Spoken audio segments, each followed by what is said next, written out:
Welcome back to the Webby O'Neill channel. Manchester United versus West Ham preview. Plenty to discuss in this one. Team news, Eric Ten Hag's press conference, and the message was, it's back to work, Tony. Well, yeah, that is the main message he's given there. Clearly, Carabao Cup is in the past. We as fans, them as players, managers, are concentrating on going forward. All their hearts and minds are concentrating on West Ham United FA Cup. Game by game, clearly, that's what it is with Ten Hag, and he's coming for this FA Cup. He wants it. Something that I took from that press conference, I think it was Simon Stone who was asking him the questions about Harry Maguire, and he kept on going back at him 2 or 3 times to Ten Hag. Was he trying to stir up some headlines there? Yeah, Ten Hag actually answered it pretty well. Clearly, the media, what do they want?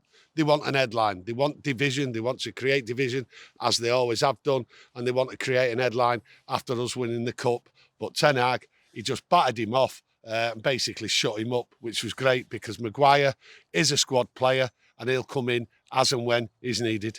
Yeah, he was important in the last game when we played West Ham at Old Trafford. He did start off a little bit shaky, but towards the end of that game in the league, he was there. He did do a couple of important blocks, but can you see him coming in for this one? No, I can't actually see him coming in for this one. I think what will happen with his team, I don't think he wants to make changes, but I think he might be forced to. But with this one, I think again Varane will be dropped. There's more important games going forward, and I think he'll have a little look at the Liverpool game, and he'll drop Varane and bring Lindelof like he did last time. So that, to me, Maguire isn't in that team. It'll be Lindelof. He chose Lindelof last time, and I think he's ahead of Maguire. Yeah, Lindelof did partner Martinez, didn't he, at home to Leicester, and we got the win there. But injury doubts with Luke Shaw and Fred. Martial, as we know, is already out still. Yeah, Shaw and Fred. To be honest with you, I would have give them a rest anyway and brought in other players. I would have brought in Malacia anyway, to be perfectly honest. But he's got a doubt with Shaw. So Malacia, to me, is a shoe-in. Fred, it looks like a clear swap for Sabitzer. That's what will come in.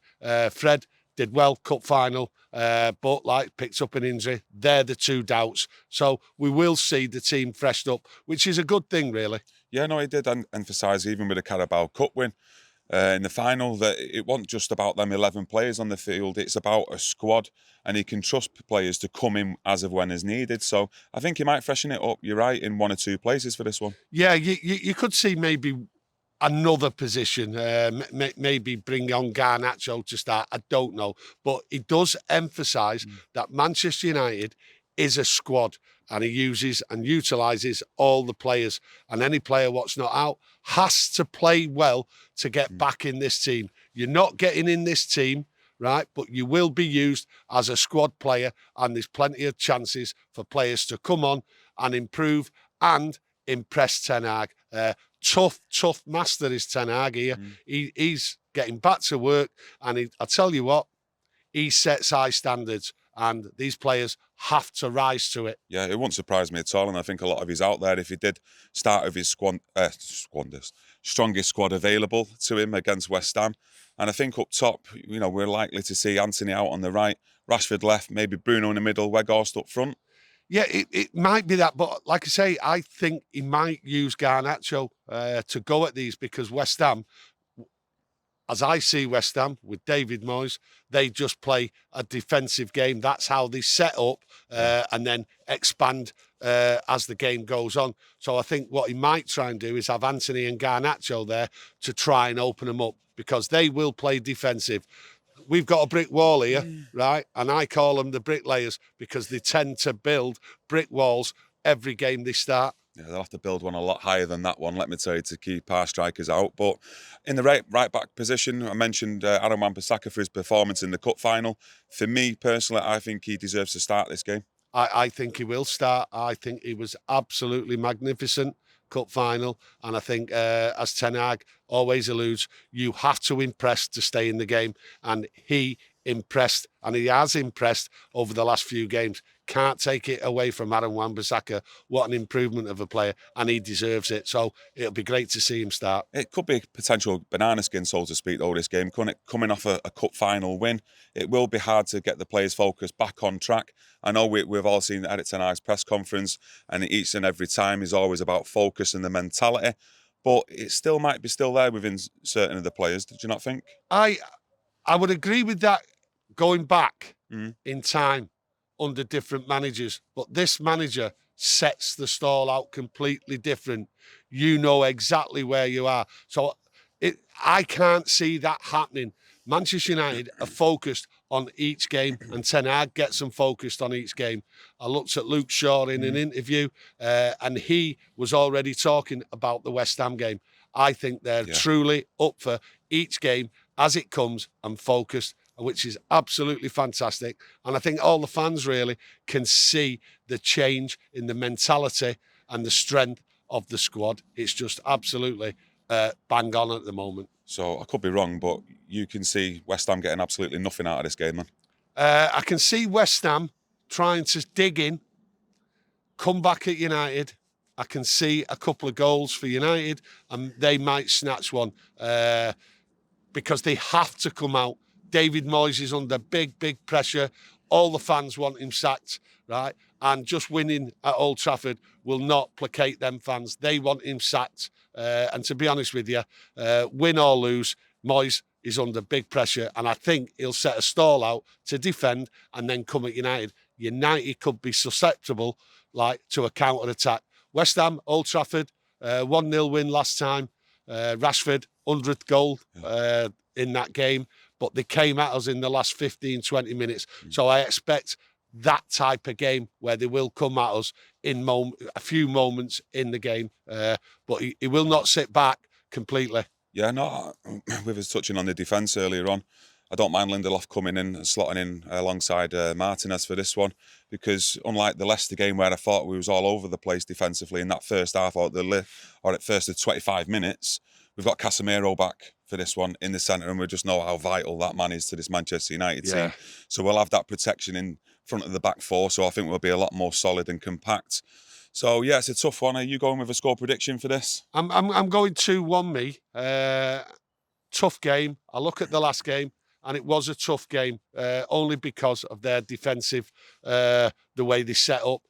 I look at Ten Hag and the games, what have gone on with tough games like this, and he looks at the early defeats and he learned a lot from it. And I think he would have learned a lot from West Ham, how they set up, and David Moyes' style from early on. So I think it'll be a tough game, tight game.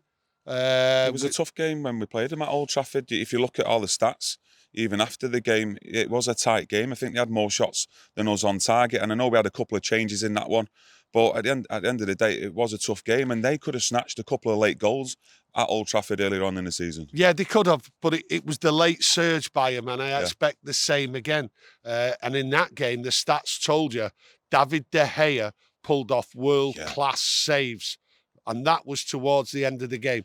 That's what got us the 1-0 victory. And like I say, the defeats what we've had, the tough games what we've had, Ten Hag has learned, right, from them games early on. And you've got to remember, Cristiano Ronaldo was playing last time, and he missed a few chances. Fred hit the post. So really, we could have put the game to bed before they even started to come out of that defensive wall. So I'm looking forward to a 2-1 exciting cup game. There's 6,000 West Ham fans coming, so it'll be noisy.